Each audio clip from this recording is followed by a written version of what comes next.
lo que debemos hacer y lo que no debemos hacer con la testosterona. Estamos medio furries con esta, vos sabes, no me las está pasando. Ok. ¿Andropausia existe o no existe? No. Ahora me escribe un compa y me dice, yo debo estar andropáusico. Es que la andropausia no es una etapa de la vida marcada como es la menopausia.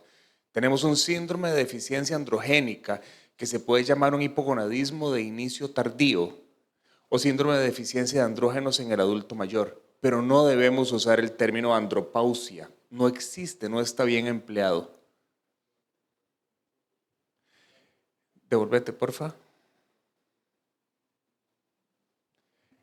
Recordemos, porfa, que el testículo es un órgano dual, exocrino y endocrino. Producimos en promedio de 5.7 miligramos de testosterona y si nosotros estiráramos los túbulos seminíferos, tenemos en promedio 350 metros por cada testículo. Entonces es considerablemente grande. Y recuerden que las células que producen testosterona son las células de Leydig y esas células están en el intersticio. En el año 1889, Brown Sequard presentó un trabajo donde él técnicamente demostró, así técnicamente entre comillas, que inyectándose extractos de testículos de perro habría detenido su envejecimiento. Voronov planteó que tal vez se podrían hacer trasplantes de testículo. 1921 fue un fracaso. En 1935 se sintetizó la testosterona por primera vez.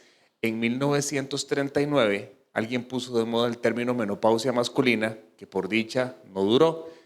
Y en 1942 le empezaron a llamar climaterio masculino. Nada de eso existe ya, nada.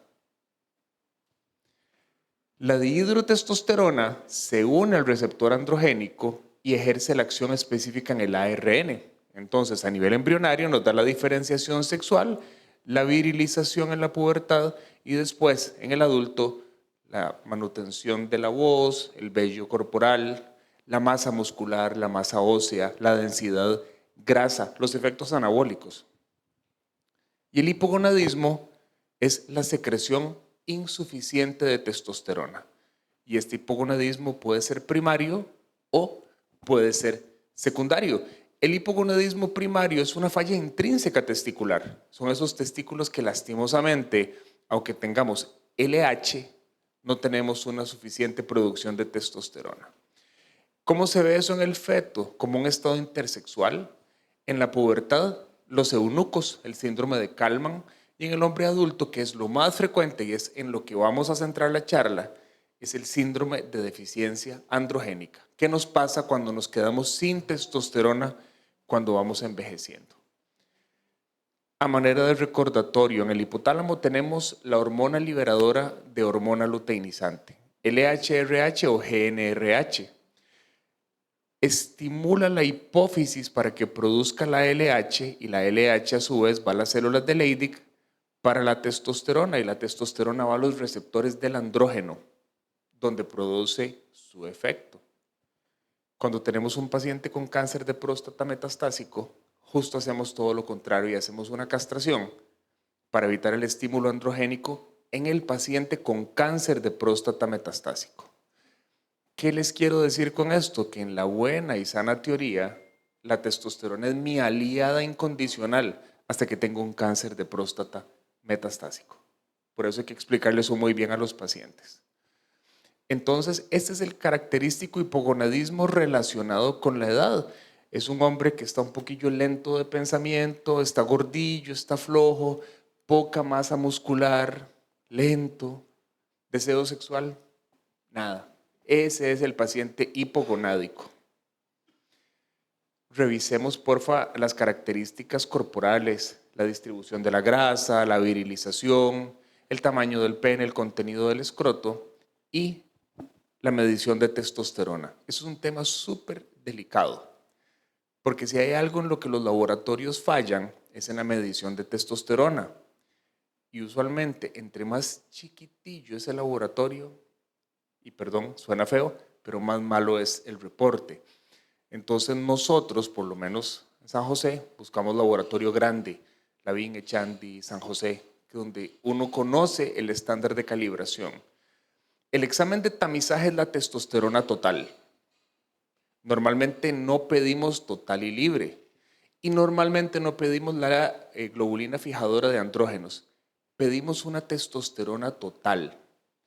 Si nos vamos a la guía gringa, debería estar por encima de 300 nanogramos por decilitro. Y si nos vamos a la guía europea, 330. Pero por debajo de 300, por lo general, ya nos preocupamos. Imagínense que si estuviera por debajo de 50 nanogramos por decilitro, ya se considera que el paciente está castrado. ¿Ok? ¿Qué es la obesidad secundaria o qué es el hipogonadismo secundario a obesidad? Así se llama, el MOSH. Y también está descrito principalmente en países industrializados el hipogonadismo secundario a opioides. Por dicha, no estamos viviendo esa epidemia de adicción que tienen los gringos en este momento, porque es terrible.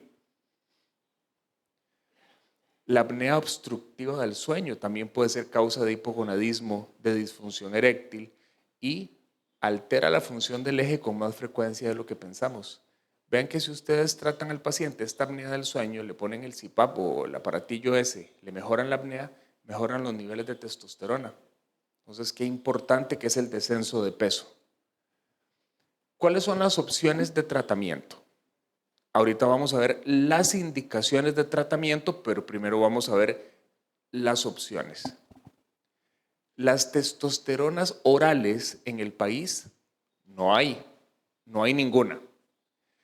Las intramusculares pueden ser el propionato de 50 miligramos, el enantato y el cipionato de 250 y el undecanoato de 1 gramo de aplicación trimestral. Probablemente es la que más utilizamos. Es excelente. Si tiene defectos, nada es perfecto, claramente, duele. Entonces ustedes pueden echar mano de la técnica en Z o algún matarile, porque sí, obviamente, es espesa, entonces duele. Con respecto a los pellets, chips o implantes de testosterona, ya más o menos entenderán conociéndome que es casi como ponerse vitamina C intravenosa, la misma carajada, no sirven para nada. Cuando le dicen, doctor, es que me puse un chip vegetal, a mí es que se me revientan los divertículos y la úlcera, ¿verdad? También existe el gel o parches. Es difícil conseguir el gel, pero me parece que Premafarma lo prepara, hacen la preparación magistral. Y de 5 gramos se absorbe el 10%, que equivale a 50 miligramos. Les voy a pasar un volado. Ustedes tienen un viejito con testosterona que se aplica gel en los hombros, en la espalda. Van y abrazan a los nietos. Está descrita la transferencia. Hay descritos casos de pubertad temprana por transferencia de testosterona. Ojo con eso. Cosas que uno ni piensa, ¿verdad? Hay que tener muchísimo cuidado. Esta es una publicación que me había encontrado en una revista urológica que dice los pellets de hormonas y por qué no los fabrico. Y recuerden que cualquier cosa que tenga la etiqueta 100% natural significa que estamos siendo 100% estafados. Ay, pero es que es natural, doctor. Sí, natural también es el veneno de una culebra. Pero bueno, es que como es natural, seguro es buenísimo, ¿verdad? Y entonces ahora estamos viendo la moda del anti-aging, anti-envejecimiento y esos cositos que se ganan la vida poniendo chips de testosterona y todo. ¿Y quiénes son los pacientes? Claramente ustedes lo saben. El gringo gordito que llega con la titi de 23 años con las 2 bendiciones y el gringo quiere estar pura vida, se lo encuentran ustedes en el automercado de Herradura. Cantado y en un pickup grande, Tacoma, pero así, cantado. Es una postal de libro y anda el gringo adelante y las 2 bendicioncillas de la titi andan detrás persiguiéndolo. Esos son los maes que hacen plata poniendo chips de testosterona. Entonces se convirtió en un negocio y la gente realmente le perdió el respeto a la terapia de reemplazo hormonal. Ahora, ya les dije las presentaciones, hablemos de las indicaciones de tratamiento. ¿Dónde usamos la testosterona? Indicación absoluta, hipogonadismo primario y secundario bien documentado. Ejemplo, un paciente con un trastorno genético, algo que sea de las manos del endocrino pediatra, por ejemplo. Ellos sabrán dónde usar la testosterona. Y hay una indicación y es la cirugía por transexualidad. Aunque está descrito, es poco común que lo hagamos en el país. Nosotros no hacemos aquí cirugía de cambio de sexo. Claramente en otras latitudes sí la están haciendo. Ahora, indicaciones recomendadas. El hipogonadismo de aparición tardía. El paciente gordito, lento, cansado, deprimido, ese paciente con una deficiencia androgénica.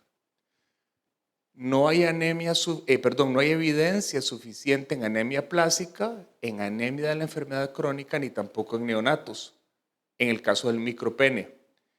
Y no está indicada. Ojo, el doping en el deporte. Los maes en los gimnasios se inyectan testosterona como si fueran caballos. La disfunción eréctil.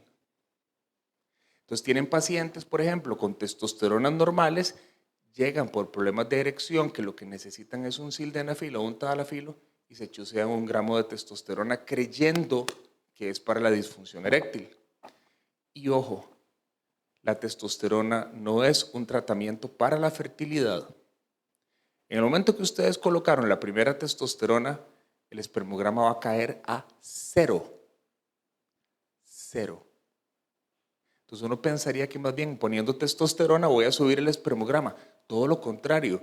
Cuando ustedes ponen testosterona exógena, están relevando al testículo de todas sus funciones. Los pusieron de vacaciones y eso incluye la espermatogénesis. Y recuerden que la testosterona no es moda, es un tema metabólico.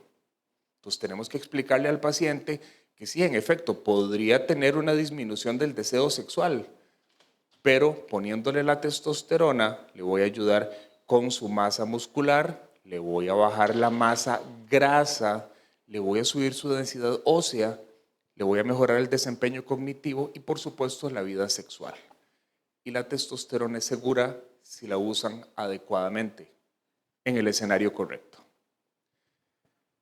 Ustedes pueden usar una testosterona total entre las 8 y las 11.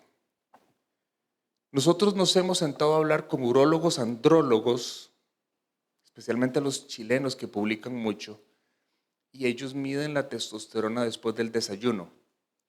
Pero si ustedes le preguntan a los endocrinólogos, les van a decir que se puede medir en ayunas también.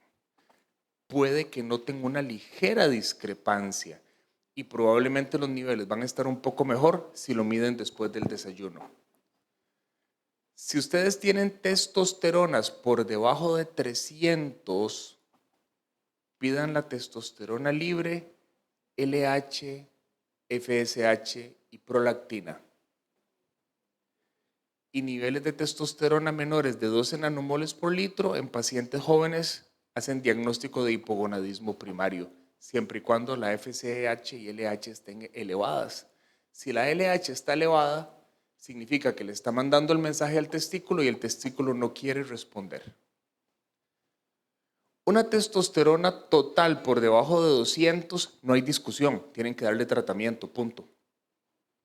Pero una testosterona por encima de 600, jamás se le da tratamiento, está sobradísimo. Ok, entre 200 y 300, usted usa el juicio clínico, valore los pacientes, riesgo versus beneficio. Casi siempre el beneficio supera el riesgo. Y la testosterona libre nos resulta particularmente útil en el síndrome de deficiencia androgénica del adulto. Ejemplo, totales limítrofes, pero la libre está baja. Una razón más para darle la testosterona. Si ustedes se meten en línea, van a encontrar un convertidor de medidas. Todos los laboratorios la reportan diferente. Nanomoles por litro, nanogramos por decilitro, en fin. Nosotros usualmente nos acostumbramos a los nanogramos por decilitro. Entonces, la página nos hace una conversión y nos dice, este paciente ¿Requiere sustitución? ¿No requiere? ¿O está pura vida? Hay varios convertidores. Si ustedes se meten en Google, buscan testosterone convertor, ahí les va a salir. Ahora, ya identifiqué correctamente a este paciente hipogonádico. ¿Cuáles son los beneficios que va a tener de la testosterona? Deseo sexual, función eréctil, su estado de ánimo, el tamaño y la fuerza muscular y mejora la densidad ósea mineral.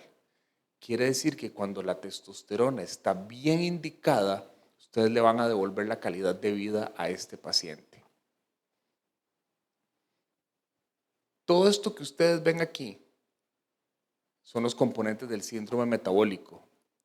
El paciente de síndrome metabólico con aterosclerosis, resistencia a insulina, hipertenso, obeso, diabético, una testosterona baja es más común de lo que ustedes se imaginan. Y muchas veces pasa que le dieron el antihipertensivo, el hipoglicemiante, le dieron, no sé, la semaglutida o cualquiera, le estudiaron todo, le estudiaron la tiroides y la testosterona. Se nos olvidó. Y muchas veces el paciente anda apagado, ahuevado, lento, no tiene ánimo de hacer ejercicio. Midan una testosterona total, no cuesta nada. Recuerden que muchas veces se utiliza sin indicación. El paciente se metió a internet y vio que la testosterona era buenísima. Me voy a chusear una testosterona. En el 25% de los pacientes nunca se midieron los niveles antes de inyectarlo. Por favor, la testosterona no es una inyección empírica.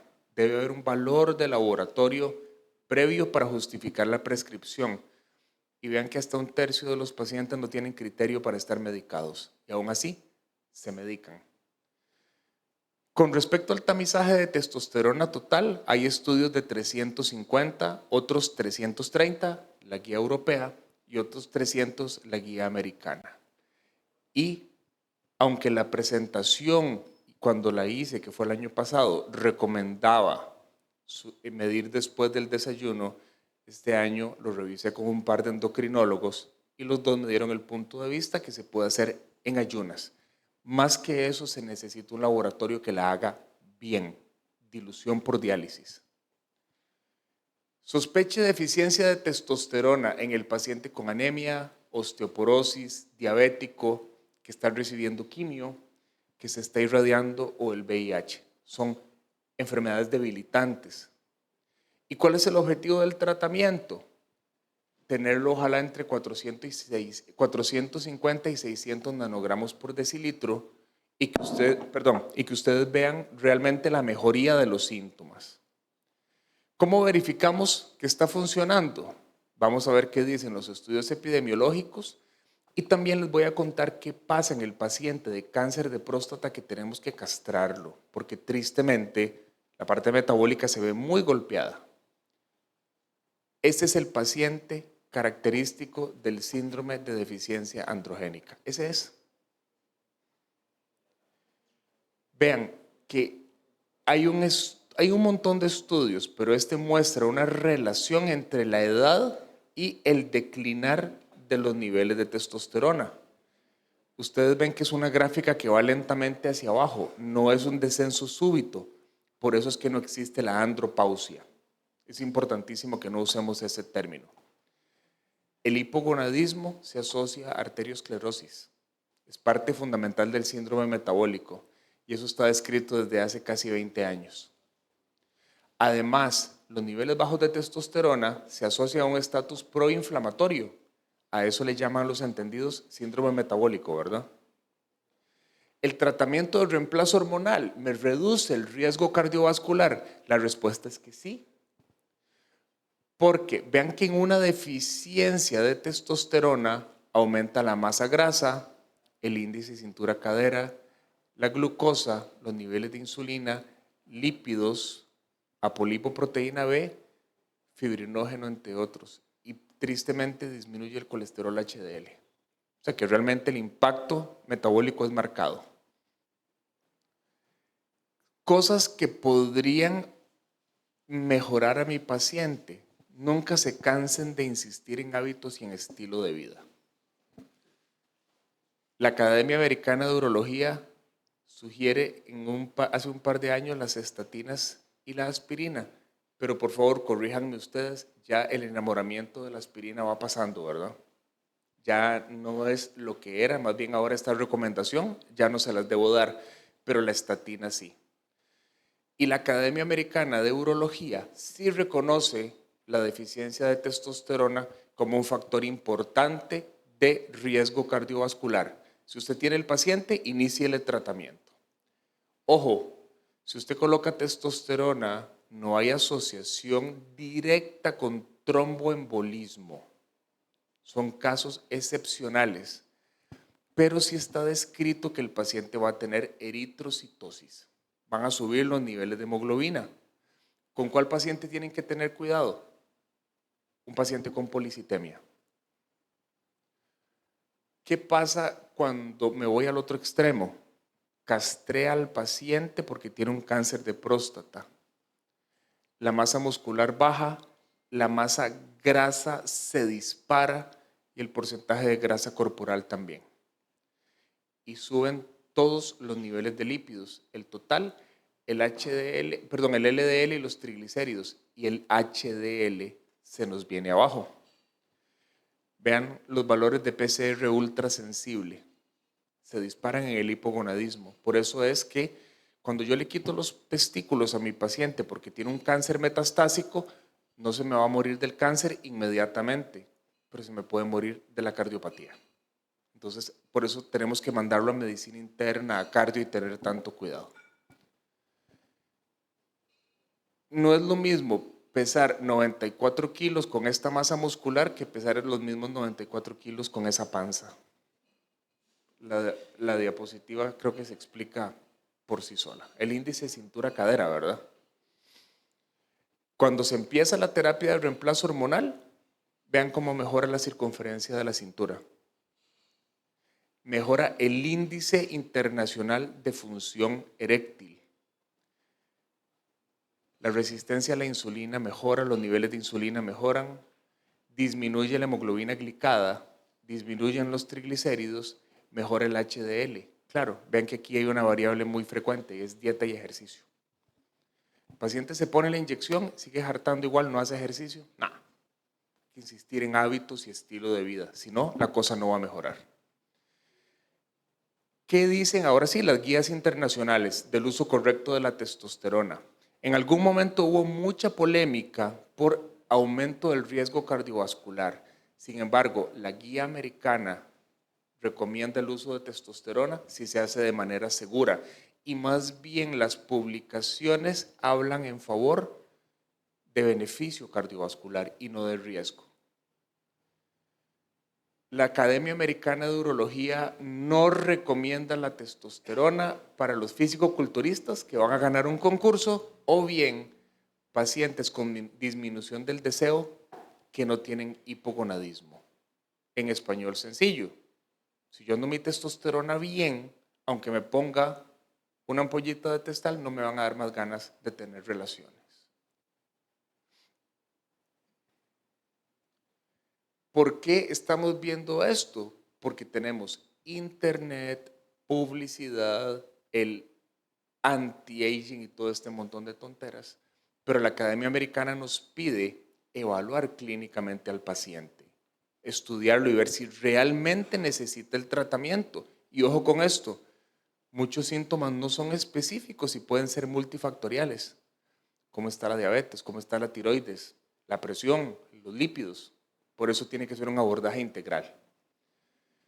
La terapia de reemplazo hormonal nunca se ofrece a pacientes con niveles normales. No es un afrodisíaco. Y jamás, por favor, jamás, jamás le pongan testosterona a un hombre que está buscando tener hijos. Porque ahí sí nos paseamos en la olla de leche. Efectos secundarios potenciales: acné, hipersensibilidad mamaria, incremento en los niveles de hemoglobina y disminución del tamaño testicular. Está bien descrito la disminución en promedio de un 30 a un 40% del tamaño de los testículos después de 4 años de uso. Esa es la razón por la que preferimos en pacientes jóvenes no empezar terapia de reemplazo hormonal, salvo que esté bien indicada. quiero que por favor tomen nota de esto. La evidencia actual no es concluyente con respecto a cáncer de próstata y eventos cardiovasculares, pero en este momento la testosterona no produce cáncer de próstata. Ojo, no produce cáncer de próstata y no aumenta el riesgo cardiovascular. Por eso vean que es una terapia muy segura. La gente dice, qué raro, pero ¿cómo está castrando al paciente por cáncer metastásico? Más bien, se demostró que para el metabolismo normal de la célula prostática se necesitan tener niveles normales de testosterona. La castración está reservada para el cáncer metastásico, nada más. E incluso se ha demostrado que el cáncer es de más alto grado en pacientes con hipogonadismo, para que vean ustedes, contrario a lo que se pensaba antes. Cuando ustedes empiezan la testosterona, obviamente hay que medir el antígeno prostático, los niveles del hemograma y entrenar al personal de salud para que use las hormonas correctamente. Si ustedes tienen dudas, si no se atreven, si no se sienten a gusto con el medicamento, se lo mandan al endocrino, al urólogo o al internista para que lo manejemos nosotros, porque hay que saber usarlo bien. Testosterona y cáncer de próstata. Es un tema bien polémico, pero se los voy a dejar clarito. La castración se describió en 1941 y la interrogante clásica es, ¿un tumor oculto, la testosterona me lo alborota? La respuesta es no. Ahí, esos son los estudios del 2000 al 2010. Primero, se demostró que no hay relación de la testosterona y el cáncer de próstata. Más bien, en pacientes con cáncer y testosteronas bajas se ve cáncer más agresivo. Y el paciente que tiene extensión extracapsular podría tener su testosterona baja. Vean ustedes qué interesante. ¿Qué deduzco de esta diapositiva? Que la testosterona es mi mejor amiga hasta el último día que yo tenga un cáncer de próstata metastásico. Ahí se convierte en mi enemiga. Pero debemos velar por niveles correctos de testosterona. Y las publicaciones de que el tratamiento de testosterona no incrementan el riesgo de cáncer ya van por 19 años y han sido muy consistentes en el tiempo. Más bien ahora hay mejores publicaciones. 2018 se hizo el registro de hipogonadismo masculino europeo. 1000 pacientes en 25 sitios, 80% recibieron terapia de reemplazo hormonal. Se evaluó el cáncer de próstata y la seguridad cardiovascular. Y ojo, no incrementó el número de pacientes de cáncer y se estableció la seguridad cardiovascular. Es un estudio muy robusto. 3 años de tratamiento con testosterona y seguimiento de 3 años después, 6 años en total, seguridad cardiovascular y no se incrementa el riesgo de cáncer de próstata. Si usted da testosterona, no va a provocar un cáncer de alto grado, pero el cáncer de alto grado se ve con testosteronas bajas. La guía del 2020 sugiere: busque la deficiencia de testosterona entre los 40 y 54 años, especialmente en pacientes de riesgo y de etnia negra. ¿Cuál es el paciente de riesgo? El paciente que tiene un síndrome metabólico. Cuando usted empieza la testosterona, el antígeno va a subir en promedio 0.2 nanogramos por ml. Siempre sube un poquito el antígeno, pero no hay asociación con cáncer. La guía del 2020 lo enfatiza nuevamente, no hay asociación de cáncer. Eso es lo que se ve. Ustedes saben cómo son los gringos de difíciles, ¿verdad? Esos más comen carbón, creen que saben, se informan de puras estupideces que ven en internet y los gringos aprovechan la menor oportunidad para demandar por lo que sea. Entonces, incluso medios que uno dice confiables empiezan con el burumbum de la testosterona y el riesgo cardiovascular y aparecen firmas de abogados, vaya y demande, porque es un negociazo en los Estados Unidos. Hay que manejar con mucho cuidado la información. Ahora, tienen ustedes un paciente con testosterona baja, pero quiere tener carajillos. ¿Qué hago? Buena pregunta, no le puedo dar testosterona. ¿Qué le puedo dar? clomifeno o gonadotropina coriónica. Dosis de clomifeno, 50 miligramos por día por al menos 6 meses. Gonadotropina coriónica, 5,000 unidades internacionales subcutáneas por semana, idealmente por 6 meses. No es usual que en atención primaria se haga esto, pero se los dejo aquí para que sepan que usamos gonadotropina coriónica y clomifeno. Probablemente ustedes habían escuchado el clomifeno solamente en mujeres, ¿verdad? Lo usamos nosotros con bastante frecuencia. Aquí lo tienen. Bien descrito y bien documentado. Voy a comentarles un caso clínico ya para aterrizar un poquitito la presentación. El caso es real. 72 años, pensionado, administrador de negocios, toma metformina, toma ezetimiba simvastatina, dejó de fumar hace 50 años, pero toma alcohol todos los días. Tiene un antecedente de una polipectomía rectal. Empezando la consulta, clásico, pum, de una vez con los tacos de frente y me habla de los 4 urólogos a los que ya fue a visitar. Cuando el paciente llega así, ya uno sabe que va de culo. Entonces empiezo a escarbar los papeles. ¿Qué anda? El folder así, ¿verdad? Digamos que el colesterol bien, triglicéridos bien, pero noten el antígeno prostático en 7.05. Está elevado. Notaron que la fracción libre es de un 41%. Está bastante alta, eso es bueno, me deja tranquilo. Sigo escarbando y resulta que tiene 2 biopsias de próstata negativas. Ese antígeno pasó después a 11.8 y es una próstata grande, grado 3. Se le hizo una resonancia magnética, la próstata es de 108 gramos y es un PIRADS 3. Quiere decir que los cambios son inespecíficos. Entonces tenemos 2 biopsias que descartan cáncer y una resonancia magnética y una próstata grandísima. El índice internacional de síntomas me da 19 de 35. El paciente está orinando súper mal, digamos que con síntomas severos. 3 años de no tener vida sexual, disfunción eréctil, franca disminución del deseo, y él comentaba que un médico general le inyectaba hormonas, pero nunca se las midieron. Nunca. Y cuando le pregunté cuál inyección era, por supuesto, no sabe qué le ponían. El paciente nunca tuvo una receta a mano. Al examen físico, tenía una hernia inguinal derecha, los genitales bien, y esa es una nota de mí para mí, ¿verdad? Un láser breteado el urólogo entiende, o sea que si le hago un láser va a estar muy breteado, si no le hago un HOLEP o eventualmente lo voy a abrir. Y le mandé mi correo, le dije que ya no se tomara el placebo y empezamos X medicamento que ya ni me acuerdo qué era, probablemente un dutasteride tamsulosina, muy probablemente, hasta que lo haya operado. Le mandé un tadalafilo de 20 miligramos PRN y le pedí una testosterona, pero no en ayunas. La testosterona está en 172.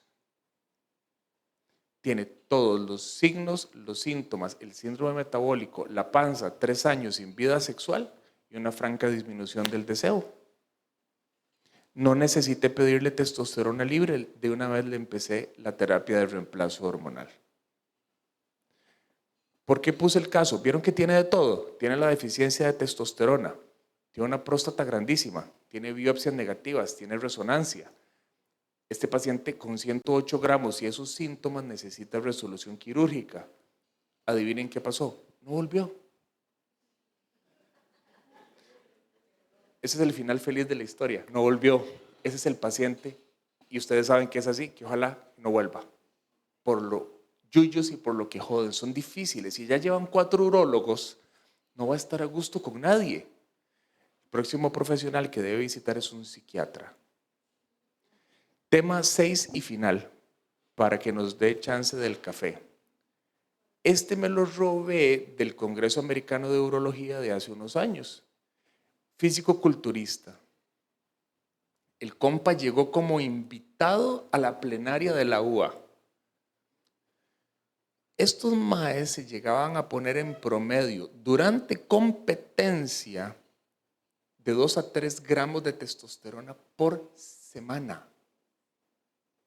¿Ustedes tienen claro que esto es 1 gramo cada 3 meses? Este mae terminó con atrofia testicular, después quiso tener hijos y tuvo que ponerse gonadotropina coriónica y clomifeno. Hizo una ginecomastia, le dieron arimidex, quedó con disfunción eréctil, calvo, lleno de acné. Pero ojo, dice que él notó el crecimiento muscular acelerado en promedio 10 veces más de lo normal. Claro, poniéndose dosis de caballo. Todo eso tiene un costo para el cuerpo.